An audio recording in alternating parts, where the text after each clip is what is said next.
Surat kepada orang Ibrani. Ibrani pasal 1.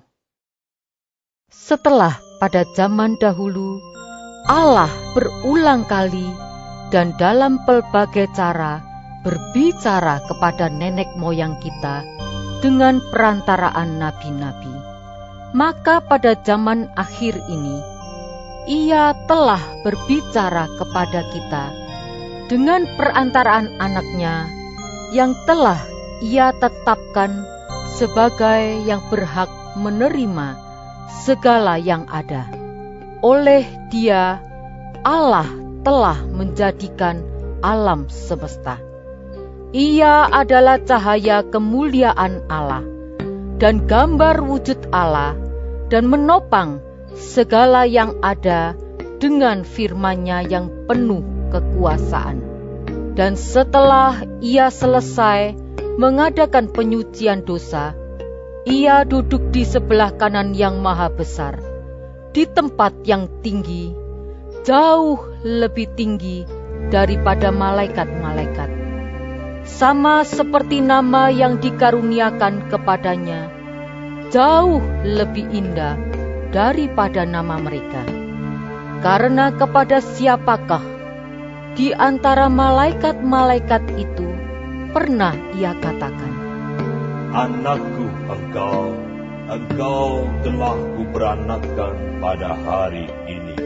Dan Aku akan menjadi bapanya, dan ia akan menjadi anakku. Dan ketika Ia membawa pula anaknya yang sulung ke dunia, Ia berkata, Semua malaikat Allah harus menyembah Dia. Dan tentang malaikat-malaikat, Ia berkata, Yang membuat malaikat-malaikatnya menjadi badai, dan pelayan-pelayannya menjadi nyala api. Tetapi tentang anak, Ia berkata, Tahtamu, ya Allah, tetap untuk seterusnya dan selamanya, dan tongkat kerajaanmu adalah tongkat kebenaran. Engkau mencintai keadilan dan membenci kefasikan. Sebab itu Allahmu telah mengurapi engkau dengan minyak sebagai tanda kesukaan, melebihi teman-teman sekutumu. Dan Pada mulanya, ya Tuhan, Engkau telah meletakkan dasar bumi, dan langit adalah buatan tangan. Semuanya itu akan binasa, tetapi Engkau tetap ada. Dan semuanya itu akan menjadi usang seperti pakaian. Seperti jubah akan Engkau gulungkan mereka, dan seperti persalinan mereka akan diubah. Tetapi Engkau tetap sama, dan tahun-tahunmu tidak berkesudahan. Dan kepada siapakah di antara malaikat itu pernah Ia berkata, Duduklah di sebelah kananku, sampai kubuat musuh-musuhmu menjadi tumpuan kakimu.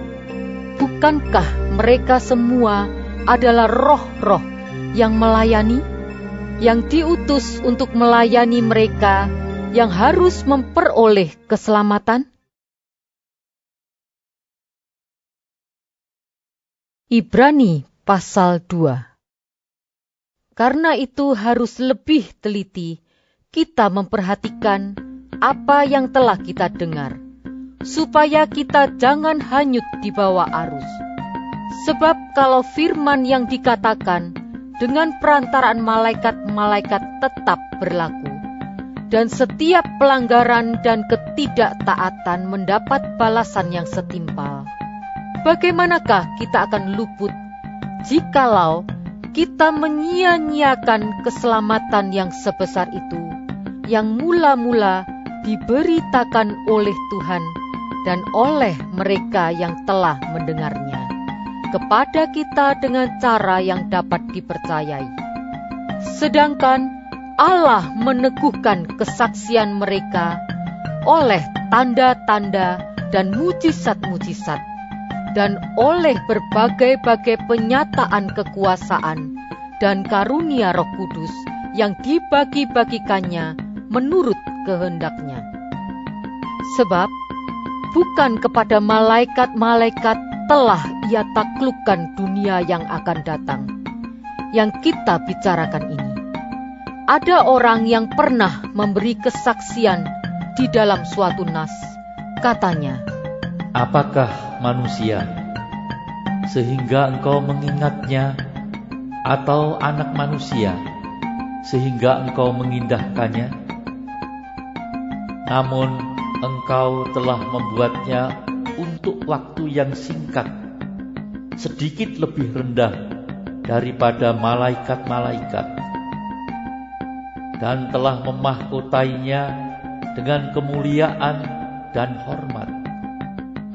Segala sesuatu telah engkau taklukkan di bawah kakinya." Sebab dalam menaklukkan segala sesuatu kepadanya, tidak ada suatu pun yang ia kecualikan yang tidak takluk kepadanya. Tetapi sekarang ini belum kita lihat bahwa segala sesuatu telah ditaklukkan kepadanya.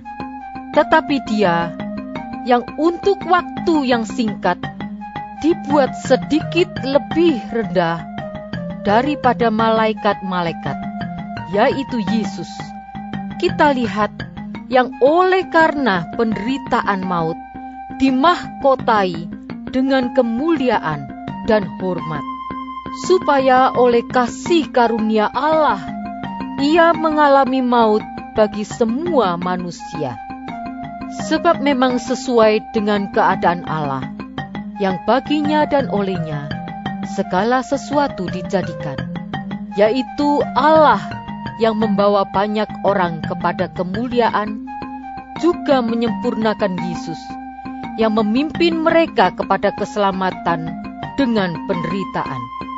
Sebab Ia yang menguduskan dan mereka yang dikuduskan, mereka semua berasal dari satu. Itulah sebabnya Ia tidak malu menyebut mereka saudara. Katanya, Aku akan memberitakan namamu kepada saudara-saudaraku, dan memuji-muji engkau di tengah-tengah jemaat. Dan lagi, Aku akan menaruh kepercayaan kepadanya. Dan lagi, Sesungguhnya, inilah aku dan anak-anak yang telah diberikan Allah kepadaku.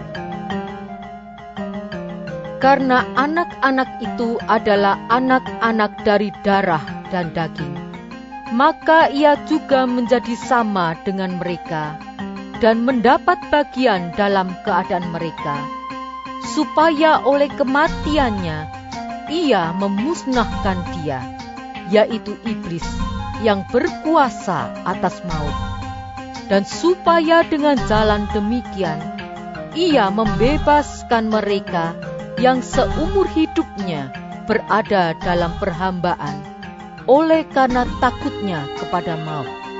Sebab sesungguhnya bukan malaikat-malaikat yang Ia kasihani, tetapi keturunan Abraham yang Ia kasihani. Itulah sebabnya, maka dalam segala hal Ia harus disamakan dengan saudara-saudaranya, supaya Ia menjadi imam besar yang menaruh belas kasihan dan yang setia kepada Allah untuk mendamaikan dosa seluruh bangsa. Sebab oleh karena Ia sendiri telah menderita karena pencobaan, maka Ia dapat menolong mereka yang dicobai.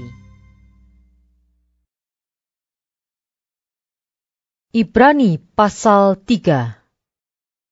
Sebab itu, hai saudara-saudara yang kudus, yang mendapat bagian dalam panggilan sorgawi, pandanglah kepada Rasul dan Imam besar yang kita akui, yaitu Yesus yang setia kepada Dia yang telah menetapkannya, sebagaimana Musa pun setia dalam segenap rumahnya. Sebab ia dipandang layak mendapat kemuliaan lebih besar daripada Musa. Sama seperti ahli bangunan lebih dihormati daripada rumah yang dibangunnya. Sebab setiap rumah dibangun oleh seorang ahli bangunan. Tetapi ahli bangunan segala sesuatu ialah Allah. Dan Musa memang setia dalam segenap rumah Allah sebagai pelayan untuk memberi kesaksian tentang apa yang akan diberitakan kemudian. Tetapi Kristus setia sebagai anak yang mengepalai rumahnya, dan rumahnya ialah kita, jika kita sampai kepada akhirnya teguh berpegang pada kepercayaan dan pengharapan yang kita megahkan. Sebab itu, seperti yang dikatakan Roh Kudus, pada hari ini, jika kamu mendengar suaranya, janganlah keraskan hatimu, seperti dalam kegeraman pada waktu pencobaan di padang gurun, di mana nenek moyangmu mencobai aku dengan jalan menguji aku. Sekalipun mereka melihat perbuatan-perbuatanku 40 tahun lamanya, itulah sebabnya aku murka kepada angkatan itu dan berkata, selalu mereka sesat hati dan mereka tidak mengenal jalanku, sehingga aku bersumpah dalam murkaku, mereka takkan masuk ke tempat perhentianku. Waspadalah hai saudara-saudara, supaya di antara kamu jangan terdapat seorang yang hatinya jahat dan yang tidak percaya oleh karena ia murtad dari Allah yang hidup. Tetapi nasihatilah seorang akan yang lain setiap hari, selama masih dapat dikatakan hari ini, supaya jangan ada di antara kamu yang menjadi tegar hatinya karena tipu daya dosa. Karena kita telah beroleh bagian di dalam Kristus, asal saja kita teguh berpegang sampai kepada akhirnya pada keyakinan iman kita yang semula. Tetapi apabila pernah dikatakan, pada hari ini, jika kamu mendengar suaranya, janganlah keraskan hatimu, seperti dalam kegeraman.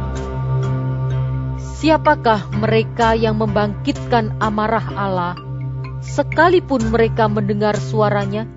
Bukankah mereka semua yang keluar dari Mesir di bawah pimpinan Musa? Dan siapakah yang ia murkai 40 tahun lamanya? Bukankah mereka yang berbuat dosa dan yang mayatnya bergelimpangan di padang gurun? Dan siapakah yang telah ia sumpahi bahwa mereka takkan masuk ke tempat perhentiannya? Bukankah mereka yang tidak taat?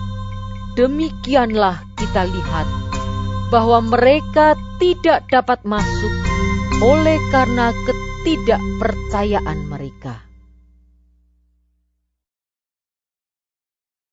Ibrani pasal 4. Sebab itu, baiklah kita waspada, supaya jangan ada seorang di antara kamu yang dianggap ketinggalan. Sekalipun janji akan masuk ke dalam perhentiannya masih berlaku. Karena kepada kita diberitakan juga kabar kesukaan, sama seperti kepada mereka. Tetapi firman pemberitaan itu tidak berguna bagi mereka, karena tidak bertumbuh bersama-sama oleh iman dengan mereka yang mendengarnya.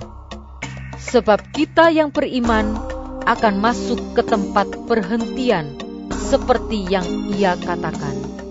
Sehingga aku bersumpah dalam murkaku, mereka takkan masuk ke tempat perhentian.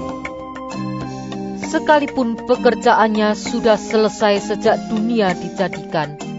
Sebab tentang hari ketujuh pernah dikatakan di dalam suatu nas, Dan Allah berhenti pada hari ketujuh dari segala pekerjaannya. Dan dalam nas itu kita baca, Mereka takkan masuk ke tempat perhentianku. jadi sudah jelas bahwa ada sejumlah orang akan masuk ke tempat perhentian itu. Sedangkan mereka yang kepadanya lebih dahulu diberitakan kabar kesukaan itu, tidak masuk karena ketidaktaatan mereka. Sebab itu, Ia menetapkan pula suatu hari, yaitu hari ini, ketika Ia setelah sekian lama berfirman dengan perantaraan Daud seperti dikatakan di atas. Pada hari ini, jika kamu mendengar suaranya, janganlah keraskan hatimu. Sebab andai kata Yosua telah membawa mereka masuk ke tempat perhentian, pasti Allah tidak akan berkata-kata kemudian tentang suatu hari lain. Jadi masih tersedia suatu hari perhentian, hari ketujuh bagi umat Allah. Sebab barang siapa telah masuk ke tempat perhentiannya, ia sendiri telah berhenti dari segala pekerjaannya, sama seperti Allah berhenti dari pekerjaannya. Karena itu, baiklah kita berusaha untuk masuk ke dalam perhentian itu, supaya jangan seorang pun jatuh karena mengikuti contoh ketidaktaatan itu juga. Sebab firman Allah hidup dan kuat, dan lebih tajam daripada pedang bermata dua manapun. Ia menusuk amat dalam sampai memisahkan jiwa dan roh, sendi-sendi dan sumsum. Ia sanggup membedakan pertimbangan dan pikiran hati kita. Dan tidak ada suatu makhluk pun yang tersembunyi di hadapannya. Sebab segala sesuatu telanjang dan terbuka di depan mata Dia, yang kepadanya kita harus memberikan pertanggungan jawab. Karena kita sekarang mempunyai imam besar agung yang telah melintasi semua langit, yaitu Yesus Anak Allah. Baiklah kita teguh berpegang pada pengakuan iman kita. Sebab imam besar yang kita punya bukanlah imam besar yang tidak dapat turut merasakan kelemahan-kelemahan kita. Sebaliknya sama dengan kita. Ia telah dicobai, hanya tidak berbuat dosa. Sebab itu, marilah kita dengan penuh keberanian menghampiri tahta kasih karunia, supaya kita menerima rahmat dan menemukan kasih karunia untuk mendapat pertolongan kita pada waktunya. Ibrani pasal 5. Sebab setiap imam besar yang dipilih dari antara manusia ditetapkan bagi manusia dalam hubungan mereka dengan Allah, supaya ia mempersembahkan persembahan dan korban karena dosa. Ia harus dapat mengerti orang-orang yang jahil dan orang-orang yang sesat, karena ia sendiri penuh dengan kelemahan, yang mengharuskannya untuk mempersembahkan korban karena dosa, bukan saja bagi umat, tetapi juga bagi dirinya sendiri. Dan tidak seorang pun yang mengambil kehormatan itu bagi dirinya sendiri, tetapi dipanggil untuk itu oleh Allah, seperti yang telah terjadi dengan Harun. Demikian pula, Kristus tidak memuliakan dirinya sendiri dengan menjadi imam besar, tetapi dimuliakan oleh Dia yang berfirman kepadanya, Anakku engkau telah kuperanakkan pada hari ini. Sebagaimana firman-Nya dalam suatu nas lain, Engkau adalah imam untuk selama-lamanya, menurut peraturan Melkisedek. dalam hidupnya sebagai manusia, Ia telah mempersembahkan doa dan permohonan dengan ratap tangis dan keluhan kepada Dia yang sanggup menyelamatkannya dari maut, dan karena kesalehannya Ia telah didengarkan. Dan sekalipun Ia adalah anak, Ia telah belajar menjadi taat dari apa yang telah dideritanya. Dan sesudah Ia mencapai kesempurnaannya, Ia menjadi pokok keselamatan yang abadi bagi semua orang yang taat kepadanya. Dan Ia dipanggil menjadi imam besar oleh Allah menurut peraturan Melkisedek. Tentang hal itu, banyak yang harus kami katakan, tetapi yang sukar untuk dijelaskan, karena kamu telah lamban dalam hal mendengarkan. Sebab sekalipun kamu ditinjau dari sudut waktu, sudah seharusnya menjadi pengajar. Kamu masih perlu lagi diajarkan asas-asas pokok dari penyataan Allah, dan kamu masih memerlukan susu, bukan makanan keras. Sebab barang siapa masih memerlukan susu, ia tidak memahami ajaran tentang kebenaran, sebab ia adalah anak kecil. Tetapi makanan keras adalah untuk orang-orang dewasa, yang karena mempunyai panca indera yang terlatih untuk membedakan yang baik daripada yang jahat. Ibrani pasal 6. Sebab itu, marilah kita tinggalkan asas-asas pertama dari ajaran tentang Kristus dan beralih kepada perkembangannya yang penuh. Janganlah kita meletakkan lagi dasar pertobatan dari perbuatan-perbuatan yang sia-sia dan dasar kepercayaan kepada Allah, yaitu ajaran tentang pelbagai pembaptisan, penumpangan tangan, kebangkitan orang-orang mati, dan hukuman kekal. Dan itulah yang akan kita perbuat jika Allah mengizinkannya.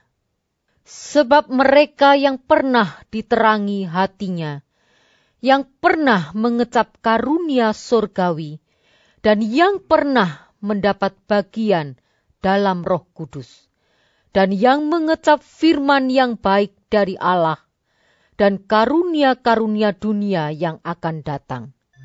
Namun yang murtad lagi tidak mungkin dibaharui sekali lagi sedemikian hingga mereka bertobat, sebab mereka menyalibkan lagi anak Allah bagi diri mereka dan menghinanya di muka umum.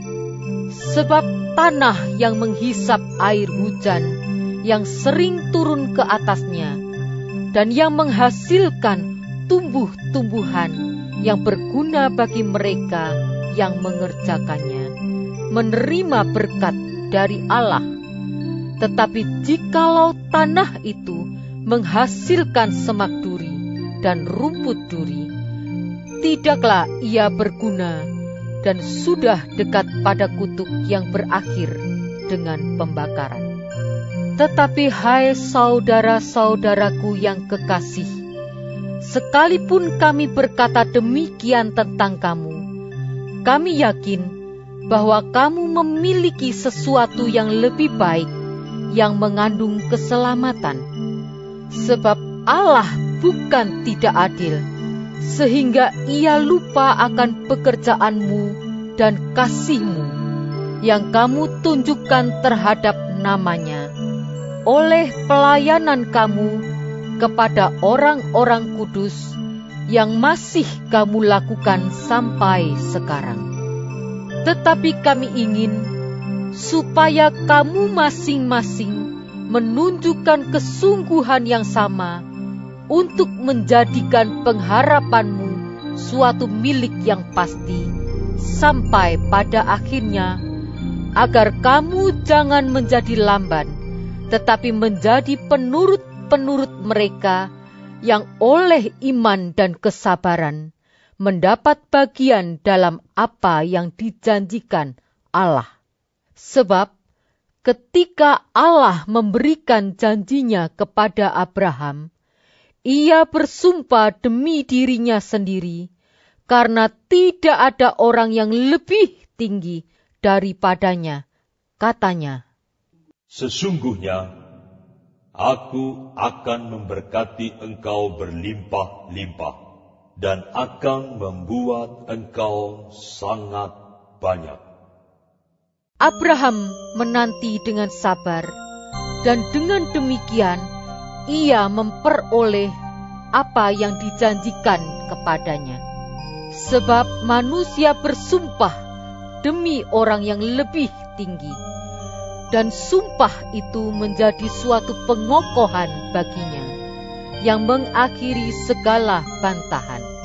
Karena itu, untuk lebih meyakinkan mereka yang berhak menerima janji itu akan kepastian putusannya, Allah telah mengikat dirinya dengan sumpah, supaya oleh dua kenyataan yang tidak berubah-ubah, tentang mana Allah tidak mungkin berdusta, kita yang mencari perlindungan beroleh dorongan yang kuat untuk menjangkau pengharapan yang terletak di depan kita.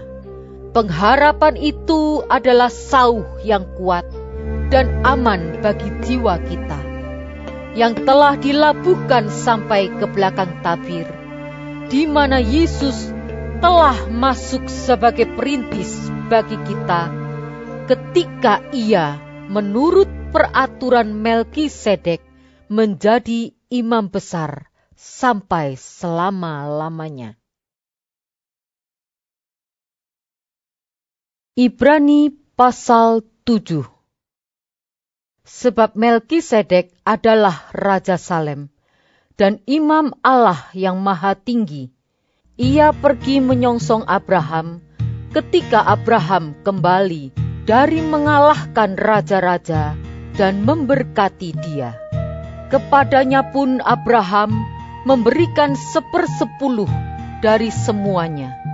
Menurut arti namanya, Melkisedek adalah pertama-tama Raja Kebenaran dan juga Raja Salem, yaitu Raja Damai Sejahtera.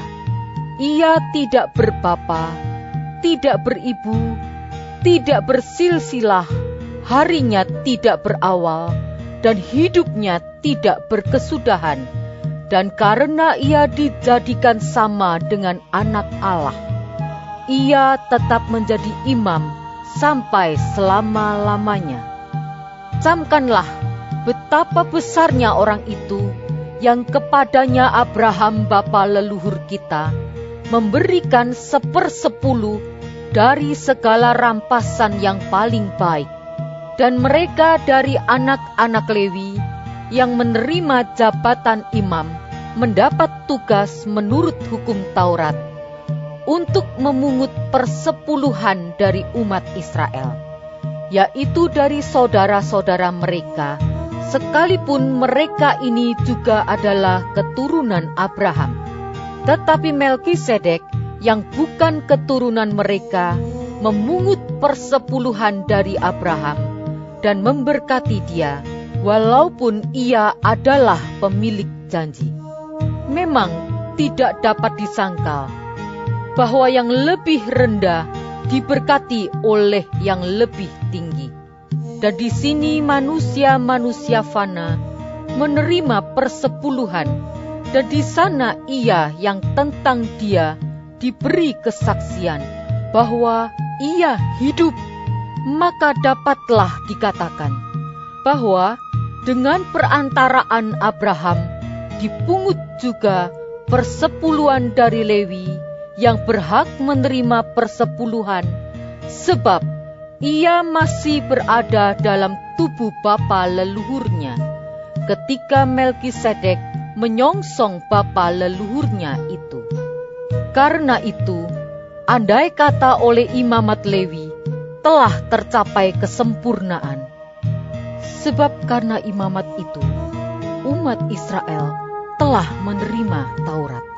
Apakah sebabnya masih perlu seorang lain ditetapkan menjadi imam besar menurut peraturan Melkisedek, dan yang tentang dia tidak dikatakan menurut peraturan Harun? Sebab jikalau imamat berubah, dengan sendirinya akan berubah pula hukum Taurat itu. Sebab ia yang dimaksudkan di sini termasuk suku lain. Dari suku ini tidak ada seorang pun yang pernah melayani di Mezbah. Sebab telah diketahui semua orang bahwa Tuhan kita berasal dari suku Yehuda, dan mengenai suku itu Musa tidak pernah mengatakan suatu apapun tentang imam-imam. Dan hal itu jauh lebih nyata lagi jikalau ditetapkan seorang imam lain menurut cara Melkisedek, yang menjadi imam bukan berdasarkan peraturan-peraturan manusia, tetapi berdasarkan hidup yang tidak dapat binasa. Sebab tentang dia diberi kesaksian, Engkau adalah imam untuk selama-lamanya, menurut peraturan Melkisedek. Memang suatu hukum yang dikeluarkan dahulu dibatalkan kalau hukum itu tidak mempunyai kekuatan, dan karena itu tidak berguna. Sebab hukum Taurat sama sekali tidak membawa kesempurnaan, tetapi sekarang ditimbulkan pengharapan yang lebih baik, yang mendekatkan kita kepada Allah. Dan sama seperti hal ini tidak terjadi tanpa sumpah. Memang mereka telah menjadi imam tanpa sumpah, tetapi ia dengan sumpah diucapkan oleh Dia yang berfirman kepadanya, Tuhan telah bersumpah, dan ia tidak akan menyesal. Engkau adalah imam untuk selama-lamanya. Demikian pula, Yesus adalah jaminan dari suatu perjanjian yang lebih kuat, dan dalam jumlah yang besar mereka telah menjadi imam, karena mereka dicegah oleh maut untuk tetap menjabat imam. Tetapi karena ia tetap selama-lamanya, imamatnya tidak dapat beralih kepada orang lain. Karena itu, ia sanggup juga menyelamatkan dengan sempurna semua orang yang oleh Dia datang kepada Allah. Sebab ia hidup senantiasa untuk menjadi pengantara mereka. Sebab imam besar yang demikianlah yang kita perlukan, yaitu yang saleh, tanpa salah, tanpa noda, yang terpisah dari orang-orang berdosa, dan lebih tinggi daripada tingkat-tingkat surga, yang tidak seperti imam-imam besar lain, yang setiap hari harus mempersembahkan korban untuk dosanya sendiri, dan sesudah itu barulah untuk dosa umatnya. Sebab hal itu telah dilakukannya satu kali untuk selama-lamanya, ketika ia mempersembahkan dirinya sendiri sebagai korban. Sebab hukum Taurat menetapkan orang-orang yang diliputi kelemahan menjadi imam besar. Tetapi sumpah yang diucapkan kemudian daripada hukum Taurat menetapkan anak yang telah menjadi sempurna sampai selama-lamanya. Ibrani pasal 8. Inti segala yang kita bicarakan itu ialah kita mempunyai imam besar yang demikian, yang duduk di sebelah kanan tahta yang maha besar di sorga, dan yang melayani ibadah di tempat kudus, yaitu di dalam kemah sejati, yang didirikan oleh Tuhan dan bukan oleh manusia. Sebab setiap imam besar ditetapkan untuk mempersembahkan korban dan persembahan, dan karena itu Yesus perlu mempunyai sesuatu untuk dipersembahkan. Sekiranya ia di bumi ini, ia sama sekali tidak akan menjadi imam, karena di sini telah ada orang-orang yang mempersembahkan persembahan menurut hukum Taurat. Pelayanan mereka adalah gambaran dan bayangan dari apa yang ada di sorga, sama seperti yang diberitahukan kepada Musa ketika ia hendak mendirikan kemah. Ingatlah, demikian firman-Nya, bahwa engkau membuat semuanya itu menurut contoh yang telah ditunjukkan kepadamu di atas gunung itu. Tetapi sekarang ia telah mendapat suatu pelayanan yang jauh lebih agung, karena ia menjadi pengantara dari perjanjian yang lebih mulia, yang didasarkan atas janji yang lebih tinggi. Sebab, sekiranya perjanjian yang pertama itu tidak bercacat, tidak akan dicari lagi tempat untuk yang kedua. Sebab ia menegur mereka ketika ia berkata, Sesungguhnya akan datang waktunya, demikianlah firman Tuhan, Aku akan mengadakan perjanjian baru dengan kaum Israel dan dengan kaum Yehuda, bukan seperti perjanjian yang telah kuadakan dengan nenek moyang mereka pada waktu aku memegang tangan mereka untuk membawa mereka keluar dari tanah Mesir. Sebab mereka tidak setia kepada perjanjianku, dan aku menolak mereka. Demikian firman Tuhan.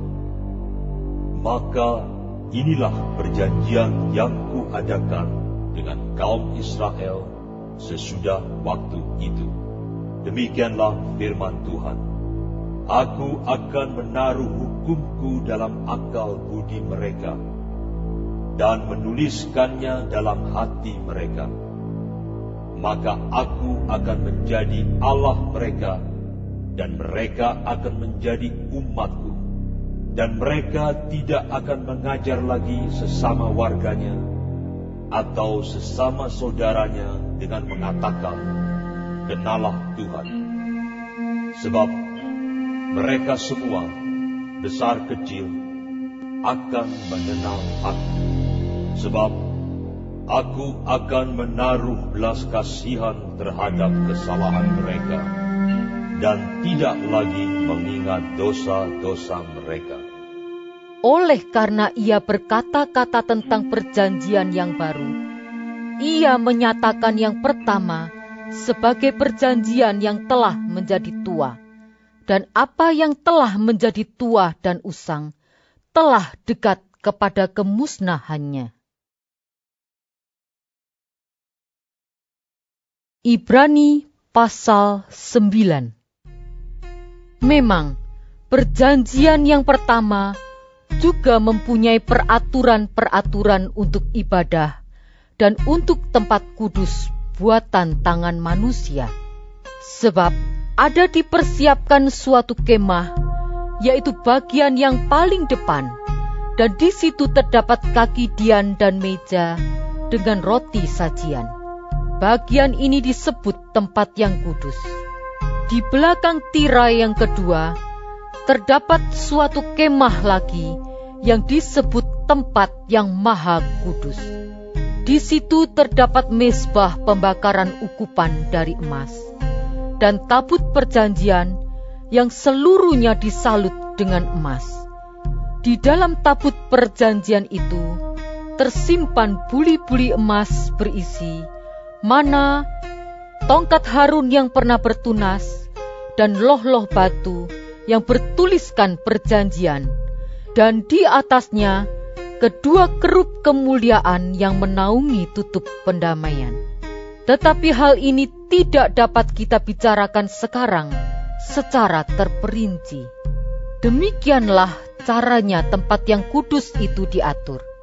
Maka imam-imam senantiasa masuk ke dalam kemah yang paling depan itu untuk melakukan ibadah mereka.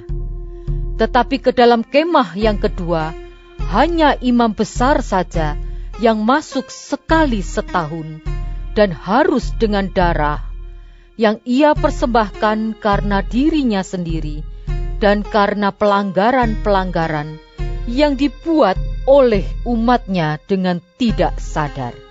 Dengan ini Roh Kudus menyatakan bahwa jalan ke tempat yang kudus itu belum terbuka selama kemah yang pertama itu masih ada. Itu adalah kiasan masa sekarang. Sesuai dengan itu, dipersembahkan korban dan persembahan yang tidak dapat menyempurnakan mereka yang mempersembahkannya menurut hati nurani mereka, karena semuanya itu, di samping makanan, minuman, dan pelbagai macam pembasuhan, hanyalah peraturan-peraturan untuk hidup insani yang hanya berlaku sampai tibanya waktu pembaharuan. Tetapi Kristus telah datang sebagai imam besar untuk hal-hal yang baik yang akan datang. Ia telah melintasi kemah yang lebih besar dan yang lebih sempurna, yang bukan dibuat oleh tangan manusia, artinya yang tidak termasuk ciptaan ini.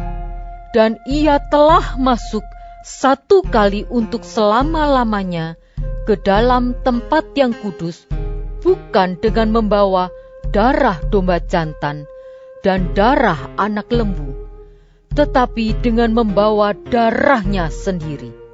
Dan dengan itu, ia telah mendapat kelepasan yang kekal. Sebab, jika darah domba jantan dan darah lembu jantan dan percikan abu lembu muda menguduskan mereka yang najis, sehingga mereka disucikan secara lahiriah, betapa lebihnya darah Kristus yang oleh Roh yang kekal telah mempersembahkan dirinya sendiri kepada Allah sebagai persembahan yang tak bercacat, akan menyucikan hati nurani kita dari perbuatan-perbuatan yang sia-sia, supaya kita dapat beribadah kepada Allah yang hidup. Karena itu, Ia adalah pengantara dari suatu perjanjian yang baru, supaya mereka yang telah terpanggil dapat menerima bagian kekal yang dijanjikan. Sebab Ia telah mati untuk menebus pelanggaran-pelanggaran yang telah dilakukan selama perjanjian yang pertama. Sebab di mana ada wasiat, di situ harus diberitahukan tentang kematian pembuat wasiat itu. Karena suatu wasiat barulah sah kalau pembuat wasiat itu telah mati. Sebab ia tidak berlaku selama pembuat wasiat itu masih hidup. Itulah sebabnya, maka perjanjian yang pertama tidak disahkan tanpa darah. Sebab sesudah Musa memberitahukan semua perintah hukum Taurat kepada seluruh umat, ia mengambil darah anak lembu dan darah domba jantan, serta air dan bulu merah dan hisop, lalu memerciki kitab itu sendiri dan seluruh umat sambil berkata, Inilah darah perjanjian yang ditetapkan Allah bagi kamu. Dan juga kemah dan semua alat untuk ibadah dipercikinya secara demikian dengan darah. Dan hampir segala sesuatu disucikan menurut hukum Taurat dengan darah, dan tanpa penumpahan darah tidak ada pengampunan. Jadi segala sesuatu yang melambangkan apa yang ada di surga haruslah ditahirkan secara demikian. Tetapi benda-benda surgawi sendiri oleh persembahan-persembahan yang lebih baik daripada itu. Sebab Kristus bukan masuk ke dalam tempat kudus buatan tangan manusia, yang hanya merupakan gambaran saja dari yang sebenarnya, tetapi ke dalam sorga sendiri untuk menghadap hadirat Allah guna kepentingan kita. Dan ia bukan masuk untuk berulang-ulang mempersembahkan dirinya sendiri, sebagaimana imam besar setiap tahun masuk ke dalam tempat kudus dengan darah yang bukan darahnya sendiri. Sebab jika demikian, ia harus berulang-ulang menderita sejak dunia ini dijadikan. Tetapi sekarang, ia hanya satu kali saja menyatakan dirinya pada zaman akhir untuk menghapuskan dosa oleh korbannya. Dan sama seperti manusia ditetapkan untuk mati hanya satu kali saja, dan sesudah itu dihakimi, demikian pula Kristus hanya satu kali saja mengorbankan dirinya untuk menanggung dosa banyak orang. Sesudah itu, ia akan menyatakan dirinya sekali lagi tanpa menanggung dosa untuk menganugerahkan keselamatan kepada mereka yang menantikan Dia.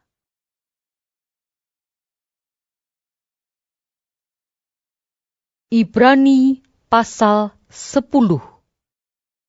Di dalam hukum Taurat hanya terdapat bayangan saja dari keselamatan yang akan datang, dan bukan hakikat dari keselamatan itu sendiri.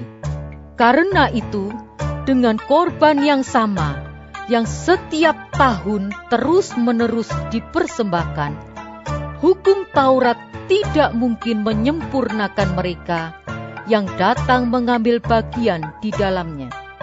Sebab jika hal itu mungkin, pasti orang tidak mempersembahkan korban lagi. Sebab mereka yang melakukan ibadah itu tidak sadar lagi akan dosa setelah disucikan sekali untuk selama-lamanya. Tetapi justru oleh korban-korban itu, setiap tahun orang diperingatkan akan adanya dosa. Sebab tidak mungkin darah lembu jantan atau darah domba jantan menghapuskan dosa. Karena itu, ketika ia masuk ke dunia, ia berkata, Korban dan persembahan tidak engkau kehendaki, tetapi engkau telah menyediakan tubuh bagiku. Kepada korban bakaran dan korban penghapus dosa engkau tidak berkenan. Lalu aku berkata, sungguh, aku datang. Dalam gulungan kitab ada tertulis tentang aku untuk melakukan kehendak-Mu, ya Allahku. Di atas ia berkata, korban dan persembahan, korban bakaran dan korban penghapus dosa, tidak engkau kehendaki, dan engkau tidak berkenan kepadanya, meskipun dipersembahkan menurut hukum Taurat.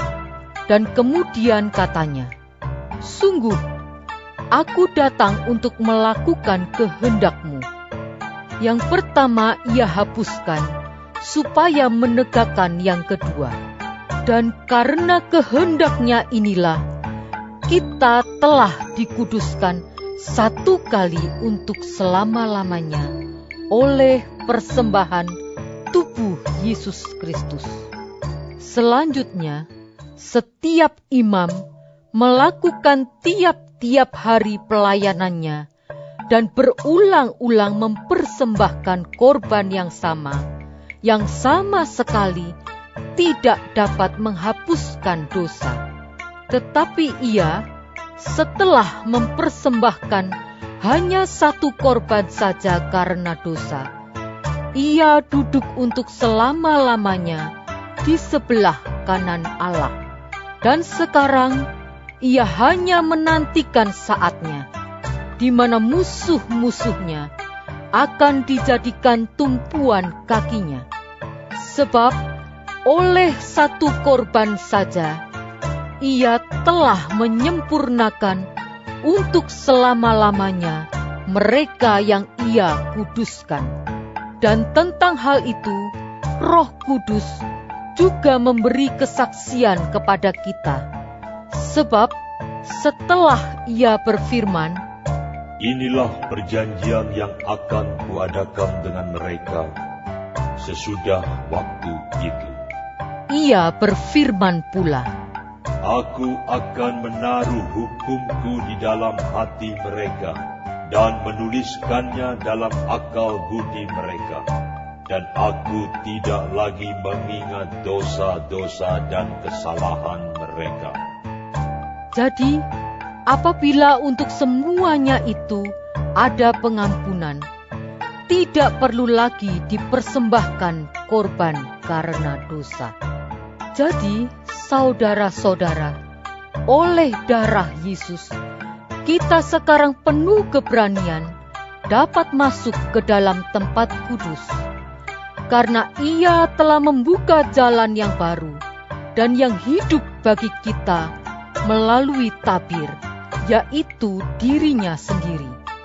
Dan kita mempunyai seorang imam besar sebagai kepala rumah Allah. Karena itu, marilah kita menghadap Allah dengan hati yang tulus ikhlas dan keyakinan iman yang teguh.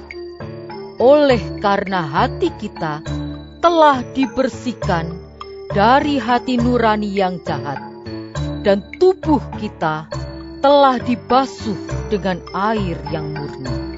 Marilah kita teguh berpegang pada pengakuan tentang pengharapan kita, sebab Ia yang menjanjikannya setia.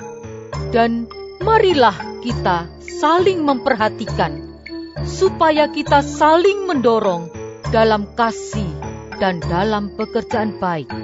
Janganlah kita menjauhkan diri dari pertemuan-pertemuan ibadah kita, seperti dibiasakan oleh beberapa orang.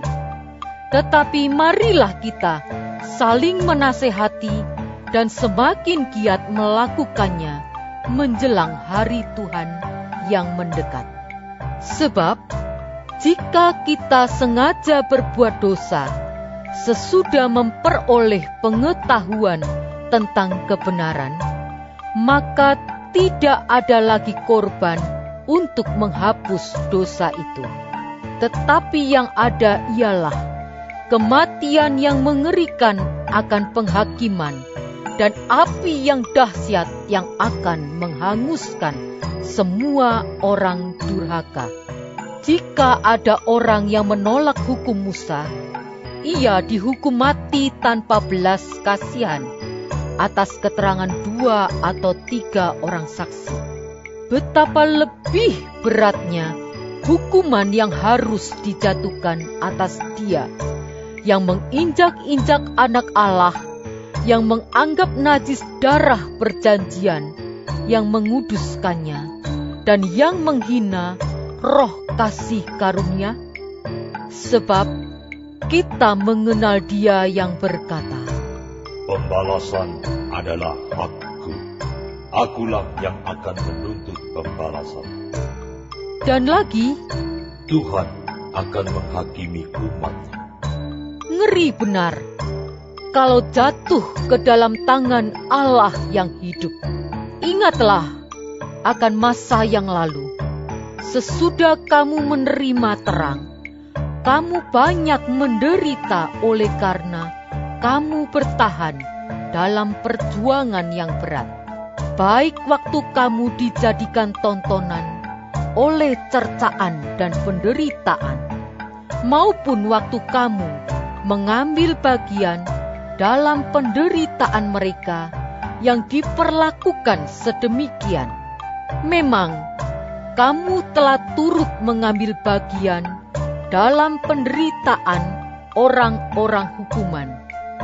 Dan ketika harta kamu dirampas, kamu menerima hal itu dengan sukacita, sebab kamu tahu bahwa kamu memiliki harta yang lebih baik dan yang lebih menetap sifatnya.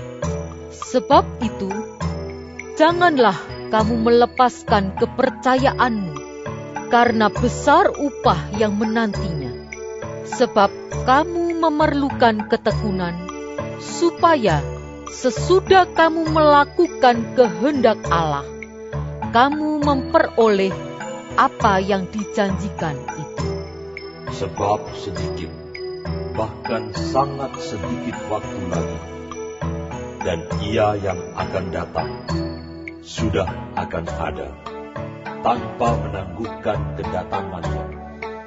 Tetapi orangku yang benar akan hidup oleh iman, dan apabila ia mengundurkan diri, maka aku tidak berkenan kepadanya. Tetapi kita bukanlah orang-orang yang mengundurkan diri dan binasa, tetapi orang-orang yang percaya dan yang beroleh hidup. Ibrani pasal 11. Iman adalah dasar dari segala sesuatu yang kita harapkan dan bukti dari segala sesuatu yang tidak kita lihat.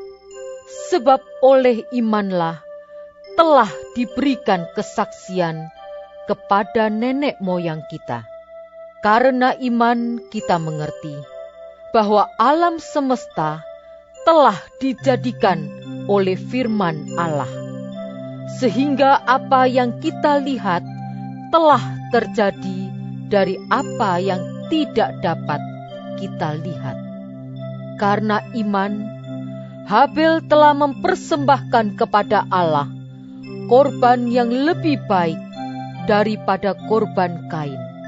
Dengan jalan itu, ia memperoleh kesaksian kepadanya bahwa ia benar, karena Allah berkenan akan persembahannya itu, dan karena iman ia masih berbicara sesudah ia mati. Karena iman, Henokh terangkat supaya ia tidak mengalami kematian, dan ia tidak ditemukan karena Allah telah mengangkatnya. Sebab sebelum ia terangkat, ia memperoleh kesaksian bahwa ia berkenan kepada Allah. Tetapi tanpa iman, tidak mungkin orang berkenan kepada Allah.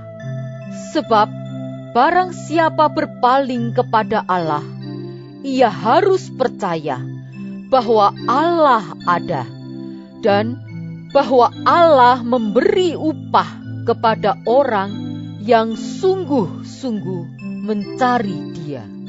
Karena iman, maka Nuh dengan petunjuk Allah tentang sesuatu yang belum kelihatan, dengan taat mempersiapkan bahtera untuk menyelamatkan keluarganya.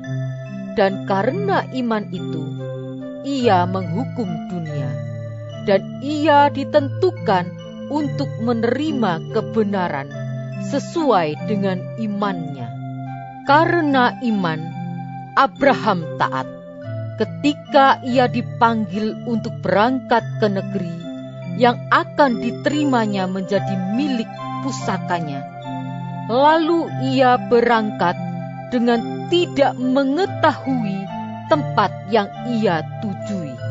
Karena iman, ia diam di tanah yang dijanjikan itu, seolah-olah di suatu tanah asing, dan di situ ia tinggal di kemah dengan Ishak dan Yakub, yang turut menjadi ahli waris janji yang satu itu. Sebab ia menanti-nantikan kota yang mempunyai dasar, yang direncanakan dan dibangun oleh Allah. Karena iman, ia juga dan Sarah beroleh kekuatan untuk menurunkan anak cucu, walaupun usianya sudah lewat, karena ia menganggap Dia yang memberikan janji itu setia.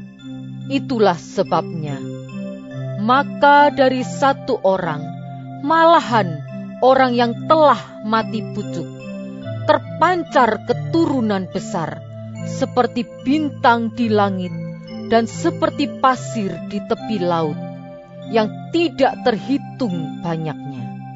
Dalam iman, mereka semua ini telah mati sebagai orang-orang yang tidak memperoleh apa yang dijanjikan itu, tetapi yang hanya dari jauh melihatnya dan melambai-lambai kepadanya, dan yang mengakui bahwa mereka adalah orang asing dan pendatang di bumi ini. Sebab mereka yang berkata demikian menyatakan bahwa mereka dengan rindu mencari suatu tanah air, dan kalau sekiranya dalam hal itu mereka ingat akan tanah asal yang telah mereka tinggalkan, maka mereka cukup mempunyai kesempatan untuk pulang ke situ. Tetapi sekarang mereka merindukan tanah air yang lebih baik, yaitu satu tanah air surgawi. Sebab itu Allah tidak malu disebut Allah mereka, karena Ia telah mempersiapkan sebuah kota bagi mereka. Karena iman, maka Abraham, tatkala ia dicobai mempersembahkan Ishak, ia yang telah menerima janji itu rela mempersembahkan anaknya yang tunggal, walaupun kepadanya telah dikatakan, keturunan yang berasal dari Ishaklah yang akan disebut keturunan. Karena ia berpikir bahwa Allah berkuasa membangkitkan orang-orang sekalipun dari antara orang mati, dan dari sana ia seakan-akan telah menerimanya kembali. Karena iman, maka Ishak sambil memandang jauh ke depan, memberikan berkatnya kepada Yakub dan Esau. Karena iman, maka Yakub ketika hampir waktunya akan mati, memberkati kedua anak Yusuf, lalu menyembah sambil bersandar pada kepala tongkatnya. Karena iman, maka Yusuf menjelang matinya memberitakan tentang keluarnya orang-orang Israel dan memberi pesan tentang tulang belulangnya. Karena iman, maka Musa setelah ia lahir disembunyikan selama 3 bulan oleh orang tuanya, karena mereka melihat bahwa anak itu elok rupanya, dan mereka tidak takut akan perintah raja. Karena iman, maka Musa setelah dewasa menolak disebut anak putri Firaun, karena ia lebih suka menderita sengsara dengan umat Allah daripada untuk sementara menikmati kesenangan dari dosa.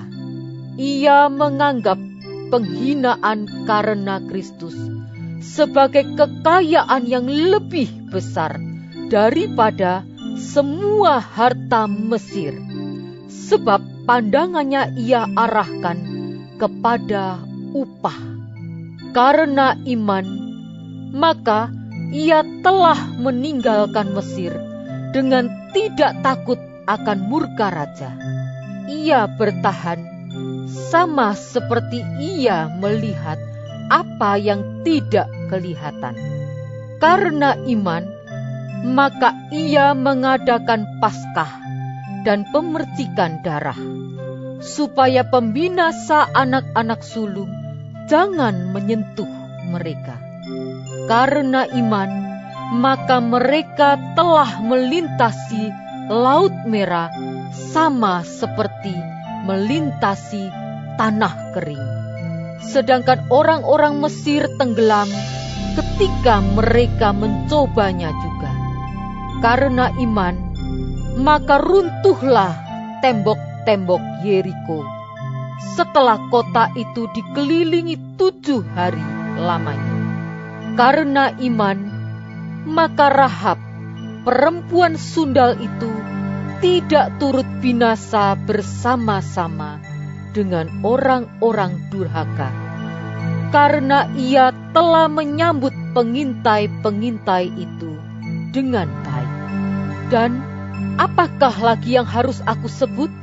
Sebab aku akan kekurangan waktu apabila aku hendak menceritakan tentang Gideon, Barak, Simson, Yefta, Daud dan Samuel dan para nabi, yang karena iman telah menaklukkan kerajaan-kerajaan, mengamalkan kebenaran, memperoleh apa yang dijanjikan, menutup mulut singa-singa, memadamkan api yang dahsyat. Mereka telah luput dari mata pedang, telah beroleh kekuatan dalam kelemahan, telah menjadi kuat dalam peperangan, dan telah memukul mundur pasukan-pasukan tentara asing.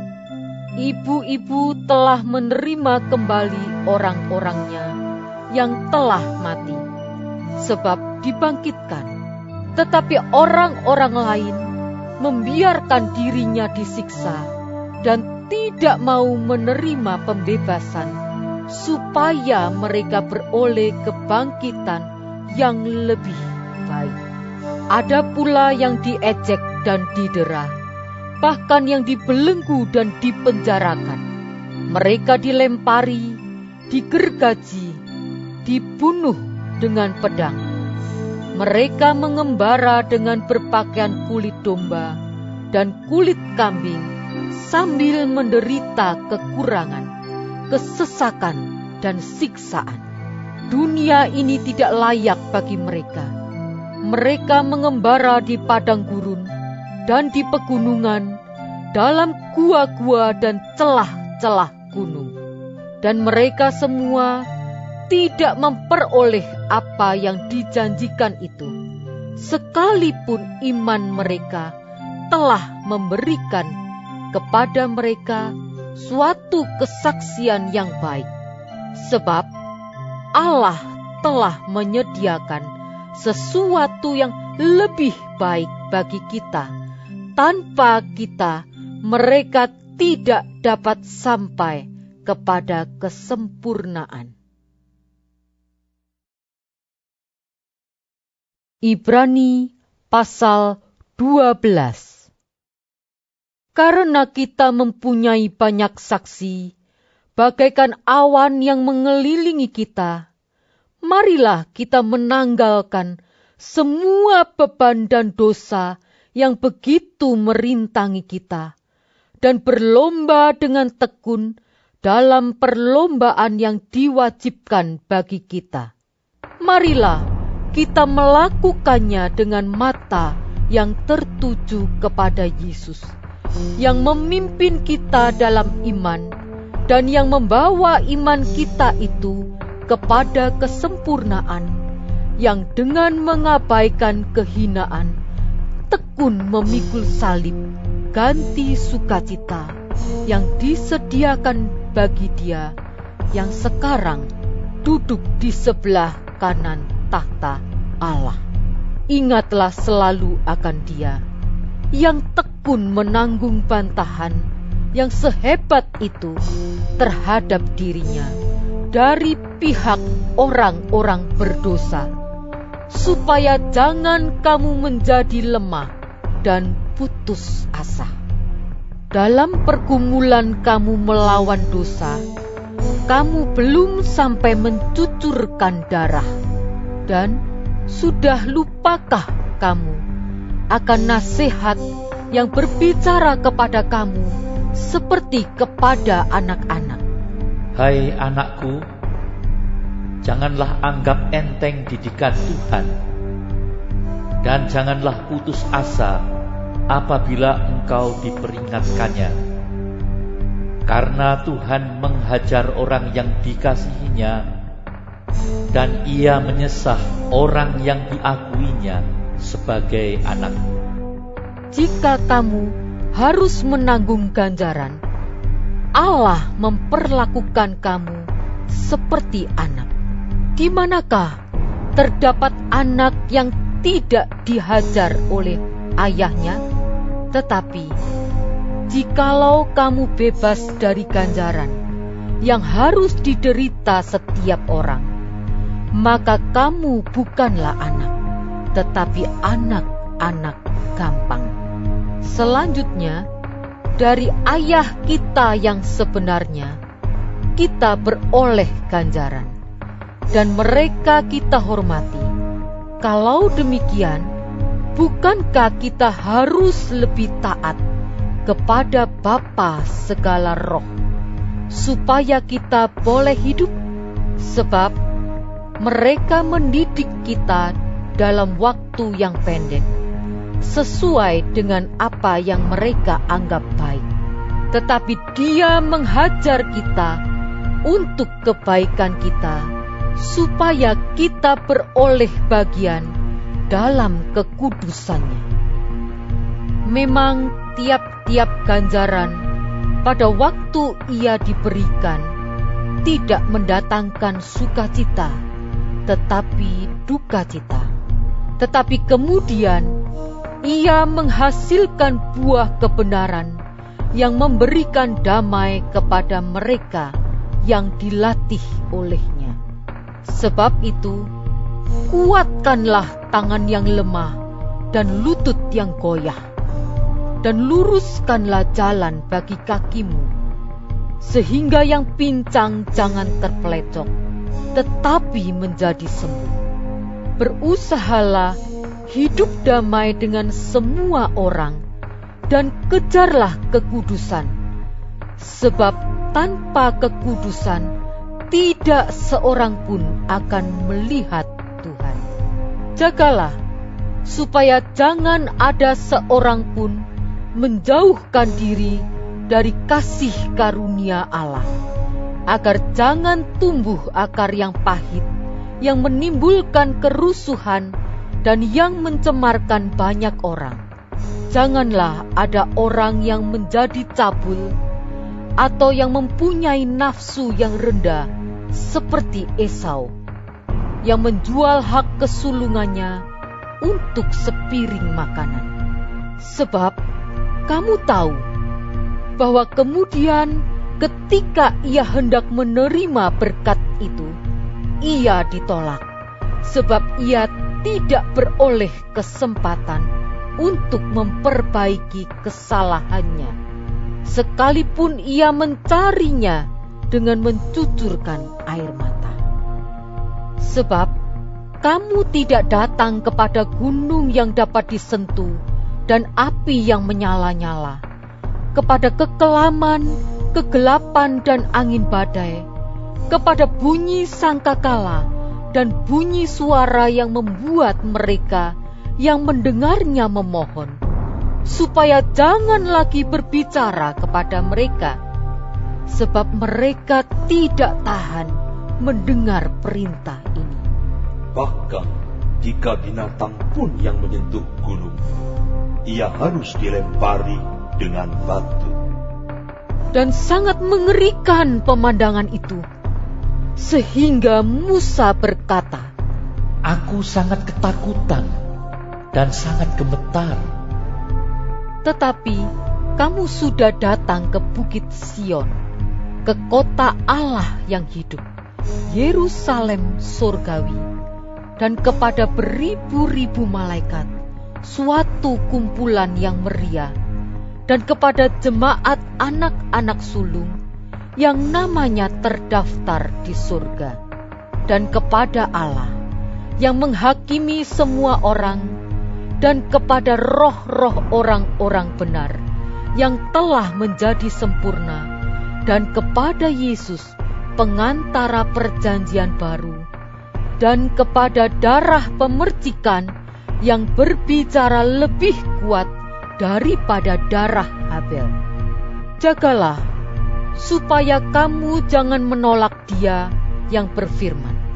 Sebab jikalau mereka yang menolak Dia yang menyampaikan firman Allah di bumi tidak luput, apalagi kita, jika kita berpaling dari Dia yang berbicara dari surga.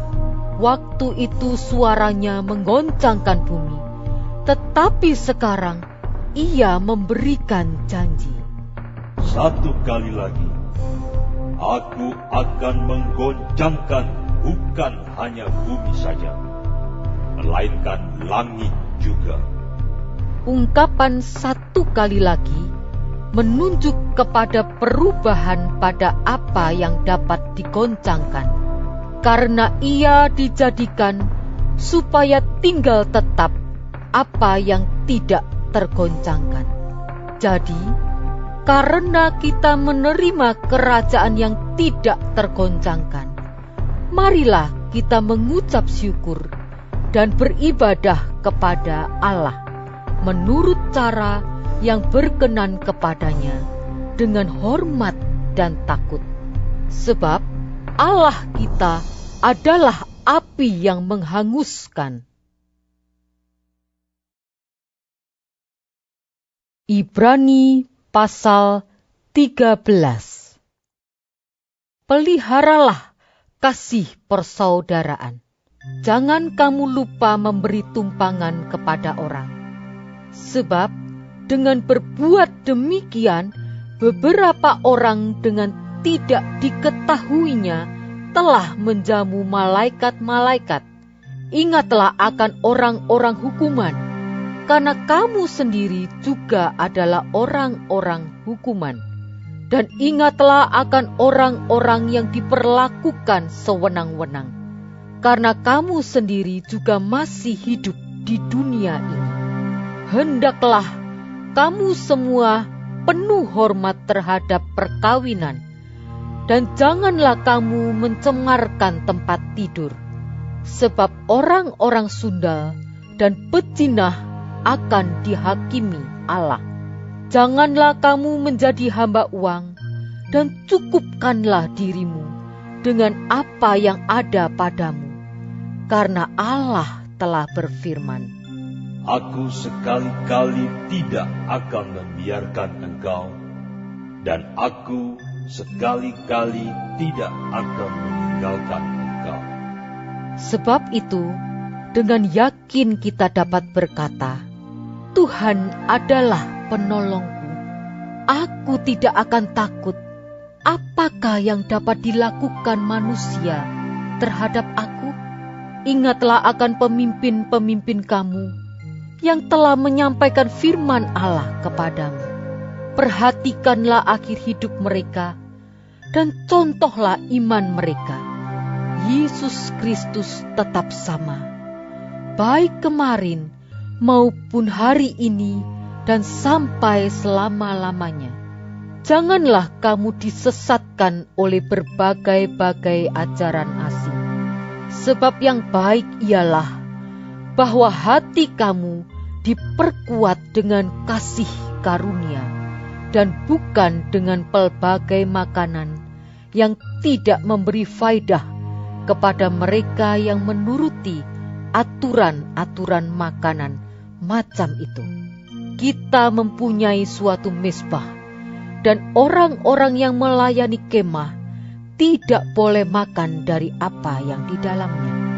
Karena tubuh binatang-binatang yang darahnya dibawa masuk ke tempat kudus oleh imam besar sebagai korban penghapus dosa dibakar di luar perkemahan.